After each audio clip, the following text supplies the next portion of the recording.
बिस्मिल्लाहिर्रहमानिर्रहीम। अस्सलाम वालेकुम। क्या हाल है आपके? सब ठीक ठाक हैं? उम्मीद तो खैरियत से होंगे। बहुत ही ज़्यादा दुख से कहना पड़ रहा है जी कि तहरीक लबैक पाकिस्तान, जिसमें आप शॉर्ट में TLP कहते हो, उनके चीफ़ अल्लामा ख़ादिम हुसैन रिजवी साहब जो हैं वो जी दुनिया फ़ानी से रुखसत हो गए हैं। उनकी वफ़ात हो गई है। अभी कुछ टाइम पहले मैंने न्यूज़ चैनल पे न्यूज़ सुनी और यकीन जानिए न्यूज़ सुनते ही मेरी आंखों में से काफ़ी ज़्यादा आंसू बहना शुरू हो गए, क्योंकि मैं लास्ट वीक इनकी एक वीडियो देख रहा था और मैं इनकी काफ़ी वीडियोस देखता हूँ, बहुत शौक से इनकी मैं वीडियो देखता हूँ। और जब भी कभी इन्होंने किसी चीज़ पे दर्स देना हो तो मैं इसको ज़रूर फॉलो करता हूँ। और मैं हमेशा एक बात नोट करता था इनकी वीडियोस में, यह है कि ये बंदा जो है अल्लाह और अल्लाह के नबी के दीन के मुताबिक बातें करता है। और भी बहुत से मौलाना लोग दुनिया में मौजूद हैं और वो भी बहुत सी बातें करते हैं, लेकिन बिल्कुल एन 100% अल्लाह और अल्लाह के दीन के मुताबिक बात करना वो शायद थोड़ा सा बाकियों के केस में मुश्किल हो जाता है।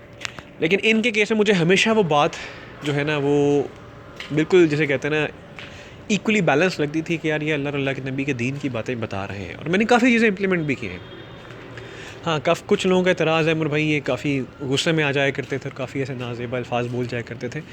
देखो यार, एक बात समझो कि अगर मैं आप लोगों से कह रहा हूँ 1+1=2, एक अंडरस्टूड सी बात है ना, और आप मुझे आगे से 50 दफ़ा कही जा रहे हो नहीं सर 1+1=3, तो शायद एक लिमिट आएगी कि मेरी भी बस हो जाएगी और मेरे भी मुंह से शायद गुस्सा मुझे आ जाएगा। गुस्सा इस बात पे नहीं आएगा, गुस्सा इस बात पे आएगा यार तू कैसा इंसान है, तुझे अक्ल ही नहीं है कि 1+1=2 होता है, और तू मुझे 10 कही जा रहा है, 11 कही जा रहा है, तो तेरे पास अक्ल नहीं है। सिमिलरली जब कोई इंसान दीन की बात फैला रहा होता है, हम दीन की बात आपको समझा रहे होते हैं, ठीक है, आपको पता होता है एक चीज़ कुरान पाक में भी लिख दी गई है, हदीस शरीफ में भी लिख दी गई है, और आपको पता भी है सही गलत क्या है, फिर भी जब आप उस गलत ही रास्ते को अडॉप्ट करते हो ना, फिर इंसान को गुस्सा आता है कि यार ये किस किस्म का इंसान है, इसमें अक्ल नाम की कोई चीज़ नहीं है, इसको सही गलत का भी पता है लेकिन फिर भी गलत रास्ते पर जा रहा है। तो ऐसा ही अक्सर औक़ात मैंने इनकी वीडियोज़ में भी देखा है, ठीक है। इन्होंने बहुत ज़्यादा स्टैंड लिए, ऐसे बेशुमार वाक़यात हुए हैं जिसमें नबी पाक सल्लल्लाहु अलैहि वसल्लम के अगेंस्ट ऐसी गैर मुल्की कह लीजिए नॉन मुस्लिम्स ने काफ़ी ज़्यादा ऐसे एक्ट किए हैं जिसमें हमारी गवर्नमेंट्स, बिल्कुल प्रीवियस गवर्नमेंट जो है, करंट गवर्नमेंट है, खामोश, लेकिन ये स्टैंड ले जाया करते थे, ठीक है।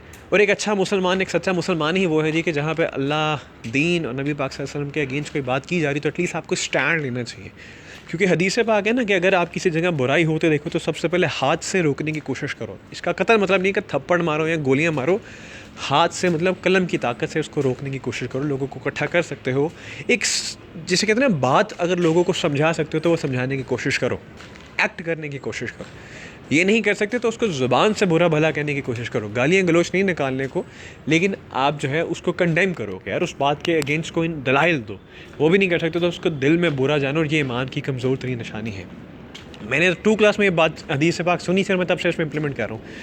और इन्होंने अपनी ज़िंदगी में, अल्लाह इनको जन्नत फ़िरदौस में जगह अता फ़रमाए, नबी पाक सल्लल्लाहु अलैहि वसल्लम का दीदार मुबारक कराए, एक सच्चे उम्मती थे, एक सच्चे आशिक़ रसूल थे। अल्लाह ताला इनके घर वालों को हिम्मत और हौसला अता कराएँ। बहुत बड़ा दुख होता है जी जब आपका कोई अज़ीज़ आपको छोड़ कर चला जाता है, और ये तो एक सच्चे आशिक़ रसूल थे जी। ये मैं गवाही दे रहा हूँ इस बात की कि एक सच्चे आशिक़ रसूल थे। इन्होंने हमेशा स्टैंड किया अल्लाह तबारक व तआला के लिए, और ख़ास तौर पे हमारे नबी हज़रत मोहम्मद सल्लल्लाहु अलैहि वसल्लम के लिए उन्होंने हमेशा स्टैंड किया। गवर्नमेंट के आपके किसी भी बंदे ने स्टैंड नहीं किया, इन्होंने स्टैंड। गवर्नमेंट के अपने मफाद होते हैं जी कि हम अगर लेट्स से फ्रांस वालों ने कुछ कह दिया या नबी पाक के ख़िलाफ़ अभी नाउज़ुबिल्लाह फ्रांस वालों ने कुछ ऐसी गुस्ताखी की है तो हमारी गवर्नमेंट बिल्कुल खामोश है, ठीक है। और वो जो भी इनके मफाद हैं, जो भी हैं भाई, वो आपके मफाद जो है ना वो नबी पाक सल्लल्लाहु अलैहि वसल्लम की मोहब्बत से ज़्यादा बढ़ के नहीं होने चाहिए, ठीक है। नबी पाक सल्लल्लाहु अलैहि वसल्लम वो हैं जो लास्ट टाइम पे कहते रहे मेरी उम्मत मेरी उम्मत मेरी उम्मत। हर नबी ने अपनी कोई ना कोई दुआ का इज़हार अल्लाह तबारक व तआला से किया। इन्होंने अपनी दुआ संभाल के रखी अपनी उम्मत के लिए, हम गुनाहगारों के लिए।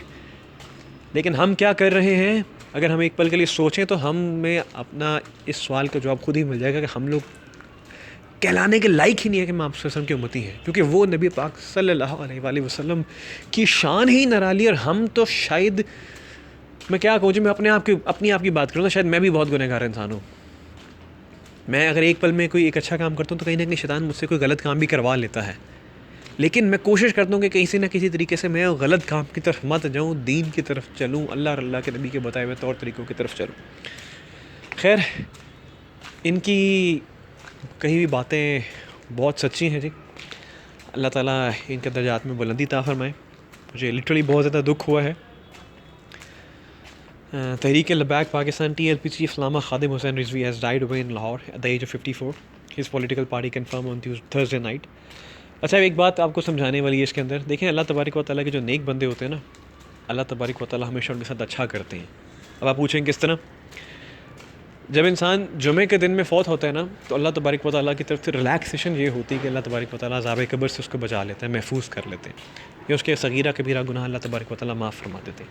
अब अगर इन केस ऑफ कोई ज़ानी इंसान है, तो वो अल्लाह तबारक व तआला ही बेहतर जानते हैं, क्योंकि जिस इंसान ने ज़नाह किया है तो उसकी तो बिल्कुल बख्शिश कोई नहीं, लेकिन अल्लाह तबारक व तआला इसका डिसीजन कर सकते हैं, यहाँ पर मैं नहीं कर सकते.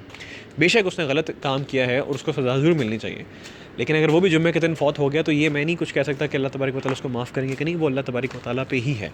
लेकिन हाँ, जो जुम्मे के दिन इंसान फ़ौत होता है, अल्लाह तबारक व तआला उसके गुनाह बख्श देता है, उसको अज़ाब कब्र से महफूज रखता है. नबी पाक सल्लल्लाहु अलैहि वसल्लम का दीदार मुबारक उनको कराया जाता है, या उस इंसान को कराया जाता है.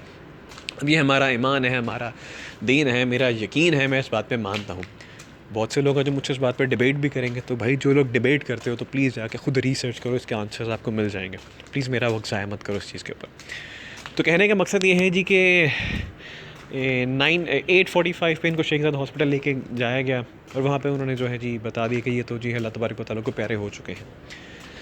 तो कहने का मकसद ये है कि मगरिब की नमाज़ के बाद ये फ़ौत हुए, और मगरिब की नमाज़ के बाद हम मुसलमानों को पता है जी कि हमारा जो हम हैं तो मुसलमान ना, तो हमारा जो दिन है वो मगरिब की नमाज़ के बाद शुरू होता है. ईशा की नमाज़ हमारी पहली नमाज़ होती है. सॉरी, तहज्जुद की नमाज़ जो है, वैसे वो तो नफल नमाज में है, लेकिन एक्चुअल में तहज्जुद की नमाज़ आपकी पहली नमाज़ है, फिर आपकी ईशा की नमाज़ होती है. फ़र्ज़ नमाज़ में ईशा की नमाज़ आपकी पहली नमाज़ है, नफल नमाज़ में तहज्जुद नमाज़ आपकी पहली नमाज़ है. तो ये जुम्मे के दिन में फ़ौत हुए हैं, तो ये आपने समझनी है इन चीज़. जब आप दीन को बारीकियों में समझेंगे तो आपको समझ आएगा कि दीन कितनी प्यारी चीज़ है. अल्लाह तबारक व तआला ने हमारे लिए कितने कितने हमें बेनिफिट्स दिए हैं. जुम्मे के दिन फ़ौत हुए तो नेक इंसान थे, अल्लाह ताला बेशक इन पे रहम करेंगे. नबी पाक सल्लल्लाहु अलैहि वसल्लम का दीदार मुबारक ज़रूर इनको होगा, और इन जैसा ही मैं ज़रूर एक्सपेक्ट करूँगा. अल्लाह तबारक व तआला दुआ है कि कोई ना कोई ऐसा इंसान ज़रूर है जो दीन को समझे. देखिए, मैं भी दीन को समझता हूँ, ठीक है, मैं उसको काफ़ी ज़्यादा बारीकी में जाकर समझता हूँ. ऐसे बेशुमार उलमा मौजूद हैं, बेशुमार आपके मौलाना हज़रात मौजूद हैं, लेकिन दीन को बिल्कुल बारीकी से नहीं समझा जाता. एक ओवरऑल बात कह दी जाती है. मैंने ऐसी बेशुमार वीडियोस बनाई हैं जिसमें काफ़ी चीज़ें मैंने बताई कि भाई मौलाना हज़रात ये बात क्यों नहीं करते, ये इतने इंपॉर्टेंट मसले हैं, मौलाना हज़रात इन बात क्यों नहीं करते. लेकिन कि मैंने काफ़ी वीडियोस देखी जिसमें उन्होंने काफ़ी उन क्वेश्चंस को भी आंसर किया है जो मेरे दिमाग में भी थे, एक कॉमन मैन के दिमाग में थे, उन्होंने उन क्वेश्चंस को आंसर किया है. और एक सबसे इंपॉर्टेंट बात ये भी है जी, चूँकि ये नून लीग की गवर्नमेंट में जब वो एक दफ़ा वाक़या हुआ था जिसमें कादरी साहब ने आई गेस सलमान तसीर साहब को शूट कर दिया था, क्योंकि वो नबी पाक सल्लल्लाहु अलैहि वसल्लम के जैसे कहते हैं एक क्रिश्चियन ने कोई अस्तगफिरुल्लाह कुछ ऐसी बात की थी, तो सलमान तसीर साहब ने उनको सपोर्ट किया था. पता नहीं कोई बिल वगैरह अनाउंस किया जा रहा था, तो उन्होंने उनका अपना ही बॉडीगार्ड था सलमान तसीर, उन्होंने उसको जैसे कहते हैं सलमान तसीर साहब को गोली मार दी थी, क्योंकि नबी पाक सल्लल्लाहु अलैहि वसल्लम जो है ख़त्म नबूवत की बात कह लीजिए, या नबी पाक सल्लल्लाहु अलैहि वसल्लम से मोहब्बत उन्होंने ज़ाहिर की थी.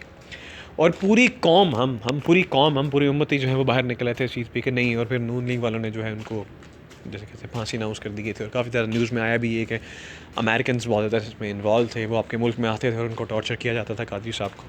उस टाइम पे इन्होंने बहुत स्टैंड किया था, खादिम हुसैन रिजवी साहब ने बहुत स्टैंड किया था. और उसके बाद से लेके काफ़ी जितने भी इवेंट्स हुए हैं, मैंने अभी ये इमरान खान साहब की मौजूदा गवर्नमेंट में भी एक इंसिडेंट हुआ, तब भी उन्होंने बहुत स्टैंड किया है. वो तो बाद में आपको भी बताया, मुझे भी बताया, न्यूज़ में बताया गया जी कि काफ़ी ज़्यादा इनकी जमात को जो है कहते हैं जी इन पर सख्तियाँ की गई, इनको जेल में डाल दिया गया.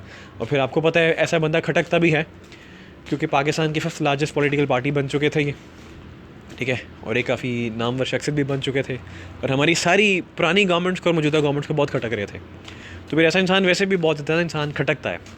अब अल्लाह तबारक व तआला बेहतर जानते हैं कि वाकई ही वो जो है कहा जा रहा है जी कि वो फ़ीवर की वजह से उनकी डेथ हुई है. क्या वाकई वो सही बात है, या फिर उन्होंने जो फैज़ाबाद वाले धरने में एक बात कही थी उस वाली बात को हम लेके चलें. खैर वो क्या बात थी, आप उसको जाके वीडियो पे जाके न्यूज़ पे जाके चेक कर लीजिएगा, क्योंकि उस बात से काफ़ी पॉलिटिकल पार्टीज़ हमारी घबरा रही थी. खैर, तो कहने का मकसद ये है कि हमेशा हर चीज़ को जब आप बारीकी में समझोगे तो आपको समझ आएगी. शॉर्ट ये है जी कि जो है 54 ईयर्स इनकी एज थी, कुछ भी नहीं है यार ये एज. अगर मैं बात करूँ 54 ईयर्स थी, कुछ भी नहीं है. और the cause of his demise was immediately clear. Rizvi was said to be ill for quite some time and passed away during treatment at the Farooq Hospital in Lahore, Lama Iqbal town. His body is being transported to his residence. Pir Ejaz Ashrafi, a senior leader of Tehreek Labbaik Ya Rasulullah sallallahu alaihi wasallam, in a statement said that the timings of his funeral prayers will be announced later. His death was also confirmed by Dr. Asif Ashraf Jalali, the head of his organization. Jalali said Rizvi Saab passed away at his home in Chowk Yatim Khana in Lahore. The firebrand cleric made his last public appearance at a sit-in staged by thousands of TLP followers at Islamabad Faizabad interchange to protest the publication of blasphemy of Nabi Pak sallallahu alaihi wasallam in France. Again, मैंने आपको पहले भी बताया कि हमेशा stand लिया करते थे। तो लास्ट टाइम ये इन्होंने फैज़ाबाद में धरना किया था, इसमें उन्होंने कितना स्टैंड लिया था वो आप देख सकते हैं जाके, वीडियोस भी मौजूद हैं, आप न्यूज़ चैनल की जाके रिकॉर्डिंग्स भी देख सकते हैं। The group had decided to end the sit in on a Monday after successful negotiation with the government. Minister for Religious Affairs Nurul Haq Qadri expressed grief and sorrow over the TLP chief's demise. He said Pakistan has lost a respected religious scholar and a true admirer of the Holy Prophet sallallahu alaihi wasallam, adding that Rizvi's services for Islam will be remembered for long. कोई शक नहीं इसके अंदर, बिल्कुल बिल्कुल. फिर कौन है खादिम हुसैन रिजवी साहब? 1966 में पैदा हुए थे जी, अटक डिस्ट्रिक्ट में, और काफ़ी इंट्रोवर्ट थे. उसके बाद इन्होंने बताया हुआ जी कि हाफिज़ कुरान थे और अहादीस के बारे में उन्होंने काफ़ी ज़्यादा उनको इल्म था, और वो वीडियोज़ में काफ़ी ज़्यादा मसाला डिस्कशन भी किया करते थे, काफ़ी मसले मसाइल बताया भी करते थे.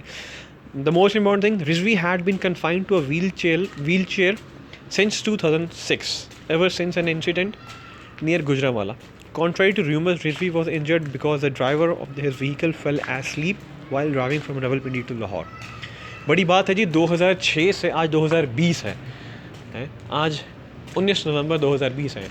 14 साल एक इंसान व्हील चेयर पर रहा, लेकिन फिर भी अल्लाह के नबी के दीन की बातें ही करता रहा.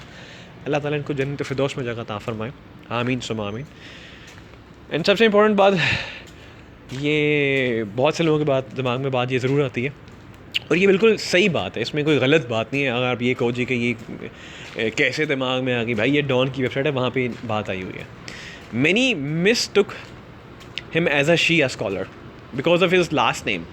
उनके लास्ट में रिजवी आता है, और जिन लोगों के लास्ट में रिजवी आता है वो ख़ास तौर पे वो अहले तशीह का फ़िरका है, वो उसमें उनको ऐड किया जाता है.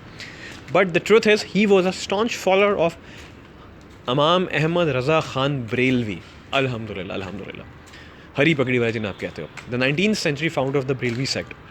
अब डिस्कशन बड़ी लोगों की छिड़ जाएगी, मगर भाई ये क्या है, बरेलवी, सुन्नी, देवबंदी, अहले हदीस, खारिजी, अहले तशीह क्या है? तो भाई हदीस से पाक है, मैं नहीं कह रहा, हदीस से पाक है कि क़यामत तक आपके 72 या 73 फ़िरके हो जाएंगे, और उनमें से एक फ़िरका जो है वो दीन इस्लाम पे होगा, और उसी ने जिसे कहते हैं जन्नत फिरदौस में भी जाना है. तो वो कौन सा फ़िरका है उसके लिए जाके रिसर्च करो. मुझे पता है वो कौन सा फ़िरका है, लेकिन तुम जाके रिसर्च करो ताकि तुम्हारी भी इतना रिसर्च पावर थोड़ी बढ़े. ठीक है, तो ये एक फ़ैक्ट है, इसमें मेरा कोई करना धरना नहीं है, आपका कोई करना धरना नहीं है, ये एक फ़ैक्ट है. एनीवेज़ जी, कहने का मकसद ये है जी कि इस सारी वीडियो को बनाने का मकसद ये है जी कि लिटरली या मेरी इतनी डिस्कशन करने का क्या मकसद है. अभी रात के लगभग 11 बज रहे हैं और मैं एक वीडियो रिकॉर्ड करूँ, इतनी लंबी वीडियो की रिकॉर्ड करूँ एक ऐसे इंसान के लिए जिसको शायद मैंने कभी लाइफ में समय मिला भी नहीं. लेकिन कभी कभी ऐसा होता है ना कि कभी कभी कोई इंसान जिससे आप मिले भी नहीं होते, लेकिन फिर कोई ना कोई कहीं भी बात आपकी लाइफ में ना बड़ा इम्पैक्ट डाल जाती है, असर डाल जाती है. मैंने जब भी, अगर कोई मुझसे ये कहे ना कि नबी पाक सल्लल्लाहु अलैहि वसल्लम की शान में अगर किसी ने गुस्ताखी की है, किसी मुल्क ने गुस्ताखी किया, तो उसके लिए सबसे पहले स्टैंड किन्होंने लिया, तो मेरे दिमाग में सिर्फ एक ही नाम आएगा, मौलाना खादिम हुसैन रिजवी साहब. किसी गवर्नमेंट का नाम नहीं आएगा, नून लीग, PTI गवर्नमेंट या वो जरदारी साहब की गवर्नमेंट, किसी का कोई नाम नहीं आने वाला, या इवन किसी रिलीजियस पार्टी का भी नाम नहीं आने वाला, सिर्फ इसी बंदे का नाम आने वाला है. तो सोचिए ना कि इम्पैक्ट आपकी लाइफ पे पड़ जाता है ना. बेशक मैं मिला नहीं इनसे, बेशक मैं इनको पर्सनली जानता नहीं, लेकिन जब ये मेरे नबी पाक सल्लल्लाहु अलैहि वसल्लम के लिए स्टैंड करते हैं तो मेरे लिए सबसे बड़ी बात ही है. और यही मैं आप सब लोगों से भी कहता हूँ कि नबी पाक सल्लल्लाहु अलैहि वसल्लम के खातिर हमारी जान माल सब कुछ कुर्बान, हमारे पेरेंट्स, हमारे बच्चे, हमारी आने वाली नस्लें सब कुर्बान. हदीस पाक है कि तुम में से तब तक कोई मुसलमान मोमिन नहीं हो सकता जब तक मैं, यानी कि नबी पाक सल्लल्लाहु अलैहि वसल्लम, उसको उसके माँ बाप, बहन, भाई, बच्चे हर एक से ज़्यादा अजीज़ ना हो जाएं. मुझे ये हदीस पाक पता है, आपको हदीस पाक पता है, हम कितने इस पर इम्प्लीमेंट करते हैं. तो ये सोचिए कि हम मुसलमान हैं या मोमिन हैं. हम सब मुसलमान तो हैं, लेकिन मोमिन बनने के लिए हमें एक स्टेप ऊपर जाना पड़ेगा. So he was the right person, एक सच्चा आशिक़ रसूल, इस्लाम की बात करने वाला, अल्लाह और अल्लाह के नबी के दीन की हिफाजत करने वाला, नबी पाक सल्लल्लाहु अलैहि वसल्लम के ख़िलाफ़ उनकी शान में कोई गुस्ताखी करता था, सबसे पहले बंदा स्टैंड करता था। तो मैं इन सब चीज़ों की वजह से कायल हूँ, ठीक है। देखिए गुस्सा आ जाता है, मुझे भी बहुत सी बात है, मैं गुस्सा आता है। समटाइम मैं कोई ऐसी स्ट्रैटेजी बना रहा होता हूँ तो मैं समझा रहा था, बच्चों को नहीं समझ पाते तो गुस्सा आ जाता है। ये ह्यूमन नेचर है, ह्यूमन साइकी है, ये नेचुरल होता है। आप सब जो वीडियोस देख रहे हो कि आप लोगों को गुस्सा नहीं आता? आप लोगों को अपने पेरेंट्स पे, बच्चों पे, सब पे गुस्सा आता है, टीचर्स पे गुस्सा आता है। तो वो तो भाई इस्लाम की बातें किया करता था, वो तो इस्लाम फैलाया करता था। 14 साल एक बंदा व्हील चेयर पर बैठ कर इस्लाम फैला रहा है ना, ये कोई आसान काम नहीं है। ये कोई आसान काम नहीं है। अल्लाह तबारक व तआला से मेरी दुआ है, आप सब लोगों से मेरी रिक्वेस्ट है कि हाथ उठा के इनके लिए दुआ ज़रूर कीजिएगा। अल्लाह तबारक व तआला खादिम हुसैन रिज़वी साहब के दर्जात में बुलंदी अता करें। नबी पाक सल्लल्लाहु अलैहि वसल्लम के सदक़े, उनके तवस्सुल से, उनके वसीले से, क्योंकि ये ख़ुद उनके लिए हमेशा स्टैंड करते थे, हमेशा सबसे पहले बढ़ के नबी पाक सल्लल्लाहु अलैहि वसल्लम के लिए स्टैंड करते थे, एक अच्छे उम्मती थे। तो अल्लाह तबारक व तआला इनके इन नेक कामों की वजह से, जो इन्होंने नेक काम किया, और शायद अगर मैंने भी अल्लाह पाक ज़िंदगी में कोई नेक काम किया, कोई नमाज, रोज़ा, ज़कात, कोई नफली इबादत की है, तो मैं सबका सवाब जो है खादिम हुसैन रिज़वी साहब की रूह को साले सवाब करता हूँ। या अल्लाह पाक इनके दर्जात में बुलंदी अता फरमाएगा। नबी पाक सल्लल्लाहु अलैहि वसल्लम के सदक़े इनको मैं क्या कहूँ, जन्नत का जो कोई हाईएस्ट मकाम है ना, या अल्लाह पाक इनको वो अता कीजिएगा। अब आप कहेंगे भाई आप कितने इमोशंस में बात करें। देखो इमोशंस का आपकी लाइफ में एक बड़ा अच्छा इम्पैक्ट होता है।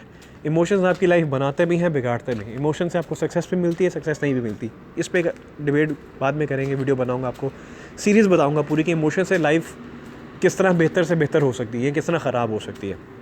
अभी फ़िल वक्त मेरे इमोशंस यही कह रहे हैं कि या अल्लाह पाक इनको जन्नत फिरदौस में जगह अता फरमाइएगा, इनको करीब की रहमत कीजिएगा, इनके दर्जात में बुलंदी अता कीजिएगा।